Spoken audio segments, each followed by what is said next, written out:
Back then, I was never the type of person that would not be involved in new things, such as sports or activities. I was always the shy person because I never really talked to anyone, and I would think that people would criticize me in any formal way, like judging a book by its cover. I really had low self-esteem, and I thought that I would never meet someone that I can relate to. Like I needed a companion, but I still couldn't find anyone. I still felt that something was holding me back, that I couldn't get along with other people.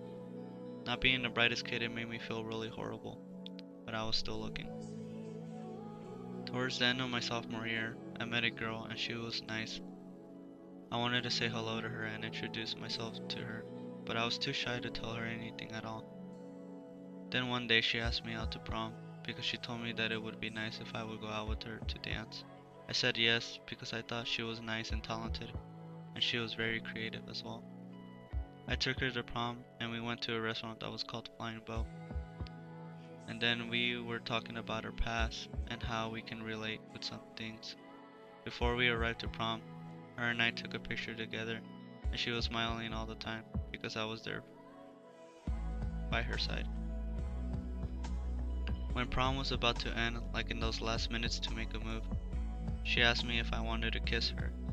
I said yes because even though it was weird for a girl to say that to you instead of the guy, but to me I felt really great about myself for the very first time. I actually felt the high school experience kids were mentioning about, that they would want to have. Ever since I wanted to ask her out, but instead I waited for the right moment. I asked her out a few days later to be my girlfriend, and it was official that her and I were dating, and not only that, I felt that she was the one. We shared so many stories together, and there was even a time where she needed help with something. I was actually there to help her, not because she asked me, but because I really wanted to. I felt comfortable inside, and we would respect and trust each other no matter what, how much we differed. We would even say that we loved and cared about each other.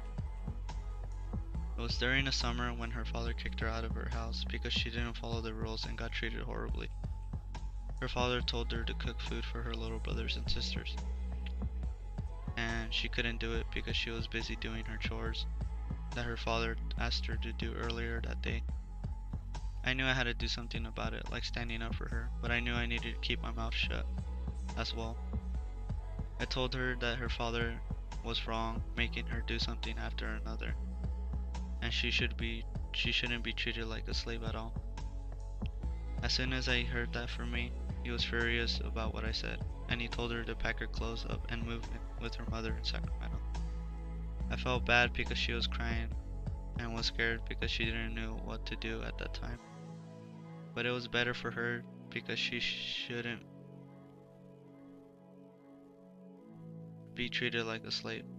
She started crying because she was moving away from me. She wrote me a letter saying that there would never be an official goodbye. As soon as I heard that from her, I felt that she was really hurt and I needed to try my best to help her. We communicated every day. There was never a day where she would not call me, and we would promise we would see each other as soon as we got our own driver's license. We needed to see and spend time with each other.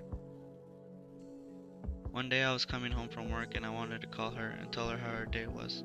Then I heard the most depressing thing. She said that she needed to break up with me. I felt bad deeply because I knew that I did something wrong as soon as I heard that from her. I told her that we couldn't break up because we've been through a lot of things together. She told me that it wasn't the same as before, that she failed a class and she needed the time. I told her that I was wrong, but then I said I needed to be reasonable, and I told her I understand. A week later we started dating again, but it didn't feel the same as before. She was the one that broke up with me. I've been thinking it over and over. I told her that we shouldn't see each other anymore because I thought she wouldn't want to see me anymore. At first I thought it was the right choice to do, but then again I didn't want to lose her again. I felt bad and worse than before, and I even cried for her. I don't usually cry at all, but I felt the strong emotions that she was having and also hurt me as well. I had strong feelings for her, and I knew I'd done such horrible things to her. She would cry and she would want to leave the scene, because it would get even worse for her and I.